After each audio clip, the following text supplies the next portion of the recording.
আসসালামু আলাইকুম শিক্ষার্থী বন্ধুরা, সবাইকে স্বাগত জানাচ্ছি হিসাব বিজ্ঞানের নতুন আরও একটি ক্লাসে। আমরা আজকের এই ক্লাসে আলোচনা করব আমাদের হিসাব বিজ্ঞান বইয়ের দ্বিতীয় অধ্যায় লেনদেন নামের যে অধ্যায়টি রয়েছে সেই অধ্যায়ের পাঠ্য বইয়ের 6 নম্বর সৃজনশীল প্রশ্নটি।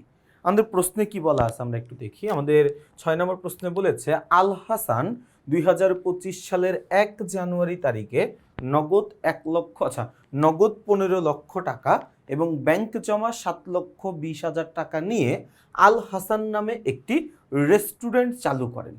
উক্ত মাসে তার রেস্টুরেন্টের সংগঠিত লেনদেনগুলো নিম্নরূপ। আচ্ছা, কি কি লেনদেনগুলো সংগঠিত হয়েছে একটু খেয়াল করি। 5 তারিখে গ্রাহকদের সেবা প্রদান 75,000 টাকা। 9 তারিখে বলছে চেকের মাধ্যমে মাসিক ভাড়া প্রদান 40,000 টাকা। 11 তারিখে বলেছে বিজ্ঞাপন বাবদ পরিশোধ করা হলো 12,000 টাকা। 21 নম্বরে বলেছে 21 তারিখে বলেছে ধারে অফিস সাপ্লাইস ক্রয় করা হলো 17,000 টাকা। 28 তারিখে বলেছে গ্রাহককে ধারে 1,75,000 টাকার সেবা প্রদান। এরপরে হচ্ছে আমাদের 31 তারিখে বলেছে অফিস সাপ্লাইজের মূল্য পরিশোধ করা হলো 10,000 টাকা। এটা আমাদের প্রশ্নে বলেছে, এটা আমাদের প্রশ্নে বলা আছে। ওকে, ভালো কথা, এইটুকু আমাদের প্রশ্নে বলা আছে। আমাদের রিকোয়ারমেন্টে কি বলছে আমরা একটু দেখি, হালকা একটু বড় করে দিই আমরা, এটা আর একটু করতে পারবো। হ্যাঁ, আমাদের ক খ গতে কি বলেছে ভাই দেখো। ক নম্বর প্রশ্নে বলেছে অফিস সাপ্লাইজের অপরিশোধিত মূল্য নির্ণয় করো। কি পরিশোধিত হবে? অপরিশোধিত। অপরিশোধিত মানে কি জানো? যেটা পরিশোধ করা হয় নাই। অপরিশোধিত মানে কি? যেটা আমি এখনো পরিশোধ করি নাই। আচ্ছা, কিসের অপরিশোধিত মূল্য? অফিস সাপ্লাইজের অপরিশোধিত মূল্য। কিসের ভাইয়া? অফিস সাপ্লাইজের, তাই না? আচ্ছা, তাহলে আমরা যদি এখানে একটু খেয়াল করে দেখি, 21 নম্বরে ধারে অফিস সাপ্লাইজ ক্রয় করা হইল কত টাকা? 17,000 টাকা। তার মানে আমি কি করছি ভাই? 17,000 টাকা দিয়ে সাপ্লাইজ কিনছি। অফিস সাপ্লাইজ কিনছিলাম 17,000 টাকা দিয়ে। 17,000 টাকা দিয়ে অফিস সাপ্লাইজ কিনে ওই অফিস সাপ্লাইজের মূল্য পরিশোধ করে দিছি 31 তারিখে। কত টাকা পরিশোধ করছি ভাইয়া? 10,000 টাকার মূল্য আমি পরিশোধ করে দিছি। কত টাকার? 10,000 টাকার মূল্য আমি পরিশোধ করে দিছি। তাইলে 17,000 টাকার বাকিতে কিনে আমি 10,000 টাকা পরিশোধ করে দিছি। তাহলে এখনো আমি পরিশোধ করি নাই কত? 7,000 টাকা। ভাইয়া আমি এখনো পরিশোধ করি নাই কত টাকা? 7,000 টাকা। এবং এইটাকেই আমি বলতেছি অপরিশোধিত মূল্য, মানে যেটা আমি এখনো পরিশোধ করি নাই, যেটা আমি এখনো পরিশোধ করি নাই, অপরিশোধিত মূল্য, তাই না? আচ্ছা, আমরা একটু ক নাম্বারটা দেখি, দেখো তো এটাই কি বলা আছে কিনা, নাকি ভিন্ন কিছু বলেছে। ওকে, আচ্ছা, তাহলে দেখো এই যে ক নাম্বার দেখছো, আমি ধারে অফিস সাপ্লাইজ ক্রয় করছিলাম 17,000 টাকা দিয়ে। তারপরে এটার কি করছি? মূল্য পরিশোধ করে দিছি 10,000 টাকা। 17,000 টাকা থেকে 10,000 টাকা বাদ দিলে থাকবে কত? থাকবে হচ্ছে 7,000 টাকা। 17,000 টাকা থেকে আমি বাদ দিয়ে দিব কত? তখন 10,000, যেটা আমি পরিশোধ করেছি ওইটুকু বাদ দিয়ে দিছি। তাহলে থাকলো কত? 7,000 টাকা। এবং এটাই হচ্ছে আমাদের ক নম্বর প্রশ্নের উত্তর। এরপরে কি বলা আছে ভাইয়া দেখি তো। এরপরের প্রশ্ন আমাকে বলেছে যে 9 তারিখের লেনদেনের ভিত্তিতে একটি ভাউচার প্রস্তুত করো। তাহলে 9 তারিখে যেহেতু আমাকে একটা ভাউচার প্রস্তুত করতে বলছে, 9 তারিখের লেনদেনটা কি? 9 তারিখে দেখো বলছে আমার 9 তারিখে বলা আছে যে চেকের মাধ্যমে মাসিক ভাড়া প্রদান। এই চেকের মাধ্যমে আমি ভাড়া দিছি, তার মানে এই লেনদেনটা হচ্ছে একটা ব্যয় সম্পর্কিত লেনদেন। এই লেনদেনটা কি সম্পর্কিত লেনদেন? ব্যয় সম্পর্কিত লেনদেন। এবং আমরা যখন ব্যয়ের সপক্ষে কোনো ভাউচার প্রস্তুত করতে চাই, সেই ভাউচারের নাম হচ্ছে ডেবিট ভাউচার। ভাইয়া আমরা যখন কোনো একটা ব্যয়ের সপক্ষে ভাউচার তৈরি করতে চাই, সেই ভাউচারটার নাম হচ্ছে ডেবিট ভাউচার। সেই ভাউচারটার নাম কি? Debit voucher. সোজা কথা হচ্ছে আমাদের 9 তারিখের লেনদেন থেকে একটা ডেবিট ভাউচার প্রস্তুত করতে হবে। ভালো কথা, আমরা একটা ডেবিট ভাউচার প্রস্তুত করব। ভাউচারের ক্ষেত্রে ভাই আমি একটু তোমাদেরকে এই ব্যাপারটা একটু আগে থেকে বলে রাখি, তোমাদেরকে কষ্ট করে একটু ভাউচারের ছকটা মুখস্থ রাখতে হবে। আমাদের লেনদেনের প্রামাণ্য দলিল হচ্ছে 6টা: চালান, cash memo, debit note, credit note, debit voucher, credit voucher. এই 6টা ছক একটু তোমাকে কষ্ট করে মুখস্থ রাখা লাগবে। আচ্ছা, আমরা একটা ডেবিট ভাউচার প্রস্তুত করবো। এই যে লিখছি ডেবিট ভাউচার, যদি ভাউচার নং থাকে এখানে আমি ভাউচার নং লিখে দিব। হিসাব খাতের নামটা কি? হিসাব খাতের নাম হচ্ছে ভাড়া প্রদান, তাই না? বেতন প্রদান হইলে বেতন প্রদান লিখতাম, বিজ্ঞাপন হইলে বিজ্ঞাপন লিখতাম, যেটা হবে সেটা লিখতাম আর কি। আচ্ছা, এরপর হচ্ছে তারিখ দিয়ে দিলাম, গ্রহণকারীর নাম, ঠিকানা, এগুলো জানি না, জাস্ট ঘরগুলো ফাঁকা রেখে দিব। কি করা হয়েছিল ভাইয়া? ভাড়া প্রদান করা হয়েছিল। একটা লেনদেনই ছিল 40,000 টাকা। 40,000 টাকা, টাকাটা আমি কথায় লিখে দিব 40,000 টাকা মাত্র। স্বাক্ষরটা আমরা একটু খেয়াল করব। আমার ভাউচারের ক্ষেত্রে আমার স্বাক্ষর হবে 4 জনের। ভাউচারের ক্ষেত্রে স্বাক্ষর কয়জনের? 4 জনের। কার কার ভাইয়া? একটা স্বাক্ষর হবে ক্যাশিয়ারের, হিসাব রক্ষকের, ব্যবস্থাপকের এবং গ্রহীতার। যেই স্বাক্ষরটার যেই সিকোয়েন্স আছে, ক্যাশিয়ারের পরে হিসাব রক্ষক, ব্যবস্থাপক, তারপরে গিয়ে হচ্ছে কি আমার গ্রহীতা। এই 4টা সিকোয়েন্স আমাকে মিল রাখা লাগবে। আমি এখানে চাইলেই উল্টাপাল্টা করতে পারবো না। অনেকে আবেগবশত কি করো জানো? এই জায়গায় মনে করো যে তুমি তোমার একটা স্বাক্ষর লিখে দাও, তাই না? এই জায়গায় তুমি কি করো? তোমার একটা স্বাক্ষর দিয়ে দাও। এই জিনিসটা করা যাবে না। হ্যাঁ, স্বাক্ষরের ঘরটা ফাঁকা রাখতে হবে, জাস্ট স্বাক্ষরের ঘরটা তুমি দিয়ে দিবা, তাইলেই হবে।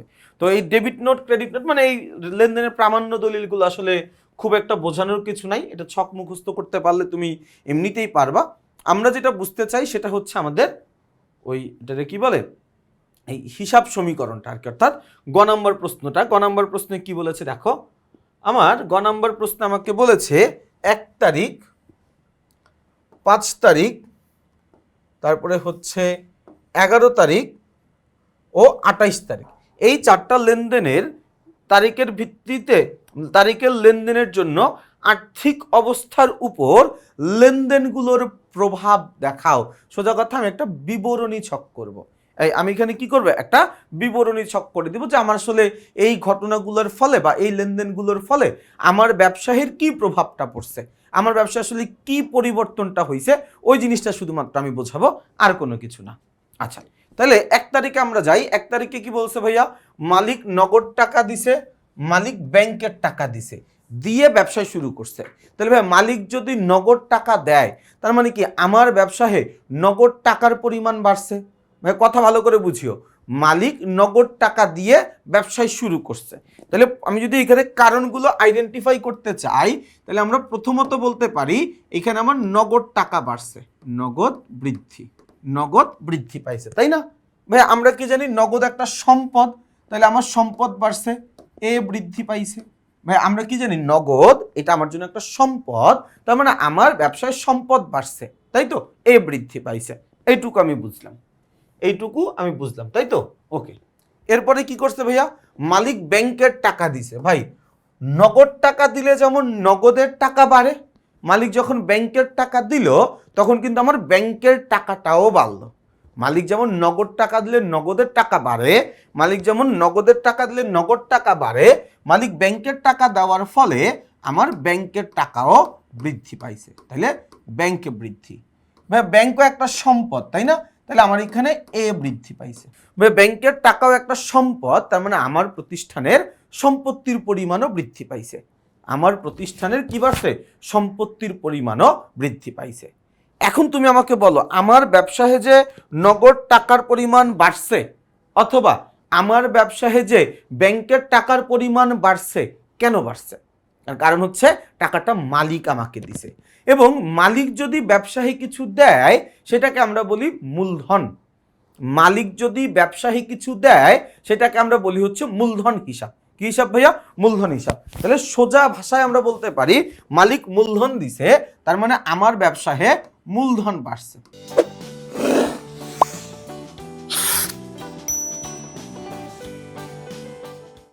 মূলধন বৃদ্ধি পাইছে। আমরা কি জানি ভাইয়া?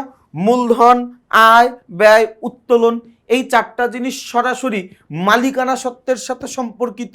অর্থাৎ যদি কোনো কারণে আমার ব্যবসায়ে মূলধন ও আয়ের পরিমাণ বৃদ্ধি পায়, তাহলে আমার মালিকানা সত্ত্বের পরিমাণ বাড়বে। যদি কোনো কারণে আমার ব্যবসায়ে মূলধন ও আয়ের পরিমাণ হ্রাস পায়, তাহলে মালিকানা সত্ত্বের পরিমাণ হ্রাস পাবে। এখন 1 তারিখের লেনদেনে কি হয়েছে? মালিক নগদ টাকা এবং ব্যাংকের জমা দেওয়ার ফলে আমার ব্যবসায়ে মূলধনের পরিমাণ বাড়ছে, এবং যদি কোনো কারণে মূলধন বাড়ে তাহলে সেটাকে আমি বলতে পারি মালিকানা সত্ত্ব বৃদ্ধি পাবে, তাই না? তাহলে 1 তারিখের লেনদেনের প্রভাবগুলো কি কি হইল? প্রভাব হইল আমার নগদ নামের সম্পত্তি বাড়বে, আমার ব্যাংক নামের সম্পত্তি বাড়বে এবং মূলধন বৃদ্ধি পাওয়ার ফলে মালিকানা সত্ত্বের পরিমাণও বাড়বে। মূলধন বৃদ্ধি পাওয়ার ফলে মালিকানা সত্ত্বটাও আমার বৃদ্ধি পাবে। গেল এটা। এরপরে 5 তারিখে বলছে গ্রাহকদের সেবা প্রদান। ভাই 5 তারিখে কি বলছে? গ্রাহকদের সেবা প্রদান। আমাকে একদম শুরুতেই বলে দিছে এই ব্যবসায়টা একটা রেস্টুরেন্ট ব্যবসায়। এই ব্যবসায়টা কিসের ব্যবসায়? এই ব্যবসাটা একটা রেস্টুরেন্ট ব্যবসায়। ভাই একটু মনে রাখা লাগবে, একটা মুদির দোকানদারের জন্য আলু, পেঁয়াজ, ডিম, দুধ, তেল, চিনি বিক্রি করা যেমন একটা আয়, একটা রেস্টুরেন্টের জন্য খাবার বিক্রি করা ঠিক একই রকম একটা আয়, ঠিক একই রকম একটা আয়, তাই না? তাহলে এইখানে আমি কি করছি ভাইয়া? এইখানে আমি গ্রাহকদের সেবা প্রদান করছি, তো এটা নিঃসন্দেহে আমার জন্য একটা আয়, তাই না? এটা নিঃসন্দেহে আমার জন্য একটা আয়। ভালো কথা, এটা আমার জন্য একটা আয়। তাহলে আমি এখানে বলতে পারি যে আমার এখানে আয় বৃদ্ধি পাইছে, আয় বৃদ্ধি পাইছে। এখন আমরা কি জানি? মূলধন, আয়, ব্যয়, উত্তোলন, এই চারটার সাথে মালিকানা সত্ত্বের সম্পর্ক। এবং আমরা এইটাও জানি যে যদি কোনো কারণে আমার ব্যবসায়ের মূলধন ও আয়ের পরিমাণ বাড়ে তাহলে মালিকানা সত্ত্ব বাড়বে। যেহেতু এখানে আয়ের পরিমাণ বাড়তেছে তাহলে আমি এখানে বলতে পারি OE বৃদ্ধি পাবে। তাহলে কি বলতে পারি? OE বৃদ্ধি পাবে। এতটুকু কি বোঝা গেছে? ওকে, এইটুকু বুঝলাম আমরা। এখন এই যে আমার আয় বাড়ছে, কেমনে বাড়লো? আমি তার সেবা প্রদান করছি, এই জন্য আমার আয় বাড়ছে। এন্ড এই সেবাটা দেওয়ার ফলে তিনি আমাকে কি দিছেন? নগদ টাকা দিছে, নয়তো ব্যাংকে টাকা দিছে, নয়তো বলছে যে ভাই আমি খাবারটা নিয়ে গেলাম, আমি পরে টাকা দিব। তিনটার যে কোনো একটা তো ঘটছে। কোনো কিছু কি আমাকে বলছে? কিচ্ছু বলে নাই। মনে রাখবা, যদি কোনো লেনদেন নগদে সংগঠিত হয় সেই ক্ষেত্রে নগদেই সংগঠিত হয়েছে এই কথাটা উল্লেখ করে দেওয়ার তেমন কোনো একটা আবশ্যকতা নাই। লেনদেন নগদে হইলে এই লেনদেনটা যে নগদেই হইছে এটা আমার আসলে নিজে থেকে বলার কোনো দরকার নেই, আমি এমনি বলতে পারবো এটা নগদে হইছে। তার মানে এইখানে আমি নগদ টাকা আমার বাড়ছে, তাহলে আমি বলতে পারি নগদ বৃদ্ধি। নগদ বৃদ্ধি। যদি কোনো কারণে নগদ বাড়ে তাহলে আমি বলতে পারি আমার এ বৃদ্ধি পাইছে। যদি কোনো কারণে নগদ বাড়ে তাহলে আমি বলতে পারি আমার এ বৃদ্ধি পাইছে, সম্পদ বৃদ্ধি পাইছে। বোঝা গেছে ভাইয়া কথাটা? আচ্ছা, এরপর আমরা চলে যাব 11 তারিখ। 11 তারিখে কি বলছে? বলছে চেকের মাধ্যমে মাসিক ভাড়া প্রদান। ভাইয়া আমি ভাড়া প্রদান করছি, কেমনে প্রদান করছি এটা পরের কথা। আমি ভাড়া দিছি, কিভাবে ভাড়া দিলাম এটা আমার কাছে খুব বেশি একটা ম্যাটার করতেছে না। আমি ভাড়া দিছি, এটা হচ্ছে মূল কথা, তাই না? আচ্ছা ভাইয়া, আমি যদি ভাড়া দিয়ে থাকি তার মানে কি আমার ব্যবসায়ে ভাড়া নামের ব্যয়ের পরিমাণটা বাড়ছে, তাই তো? আমি ভাড়া দিছি, এর ফলে কি হয়েছে? আমার প্রতিষ্ঠানে ভাড়া নামের যে ব্যয়টা ছিল সেই ব্যয়ের পরিমাণটা বেড়ে গেছে। ভালো কথা, ভাড়া নামের ব্যয় বাড়ছে। ভালো কথা, আমার ভাড়া নামের ব্যয়ের পরিমাণটা বেড়ে গেছে, এইটুকু আমি বুঝলাম। এখন আমরা সবাই কি জানি? যদি কোনো কারণে আমার ব্যবসায়ে ব্যয় এবং উত্তোলনের পরিমাণ বৃদ্ধি পায় তাহলে মালিকানা সত্ত্বের পরিমাণ হ্রাস পাবে। যদি কোনো কারণে আমার ব্যবসায়ে ব্যয় এবং উত্তোলনের পরিমাণ বাড়ে তাহলে মালিকানা সত্ত্বের পরিমাণ কমে যাবে। তো এখানে আমার ব্যয়ের পরিমাণ বাড়ছে, তার মানে আমার মালিকানা সত্ত্ব কমে যাবে, অর্থাৎ OE হ্রাস পাবে। এই কি হবে? OE হ্রাস পাবে, মালিকানা সত্ত্বের পরিমাণটা কমে যাবে। বোঝা গেছে কথাটা? আচ্ছা, এই পর্যন্ত আমরা বুঝলাম। এখন আমি ভাড়াটা আসলে দিছি কিভাবে? কোনো কিছু কি আমাকে বলছে? বিজ্ঞাপন, আমি ভাড়া বলছিলাম, আমি এক্সট্রিমলি সরি। বিজ্ঞাপন নামে ব্যয়ের পরিমাণটা বাড়ছে, বিজ্ঞাপন নামে ব্যয়ের পরিমাণটা বাড়ছে। যাই হোক, ব্যয় তো বৃদ্ধি পাইছে এবং ব্যয় বলে মালিকানা সত্ত্ব কমে, আমি এখানে মালিকানা সত্ত্ব কমাই দিছি। এন্ড এই যে আমি বিজ্ঞাপনটা দিলাম, কিভাবে দিছি? ওহো, আমরা 9 তারিখের হিসাবটা করতেছিলাম, তাই তো? 9 তারিখের হিসাব তো নাই এখানে। 9 তারিখ তো না, 11 তারিখ হবে। 9 তারিখ তো না, 11 তারিখ হবে এখানে। হ্যাঁ, 11 তারিখ হবে। আমরা কি করতেছিলাম ভাই? বিজ্ঞাপন বাবদ প্রদান করছিলাম, ভাড়া হিসাব তো এখানে হবেই না।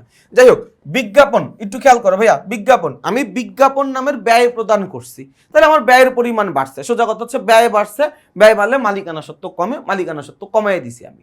আচ্ছা, আমার যে মালিকানা সত্ত্ব কমে গেল, কেন কমলো? আমার যে মালিকানা সত্ত্ব কমলো, কেন কমলো? আমি বিজ্ঞাপন নামের ব্যয় করছি, এই জন্য কমছে। এন্ড এই ব্যয়টা আমি পরিশোধ করছি কিভাবে?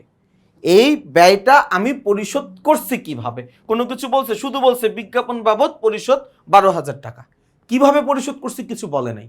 তার মানে কোনো কিছু বলা নাই মানে কি নগদ। আমি কি বলছিলাম যে শুধুমাত্র আমি নগদে লেনদেন করলেই এখানে কারণটা উল্লেখ করে দেওয়া মুখ্য না।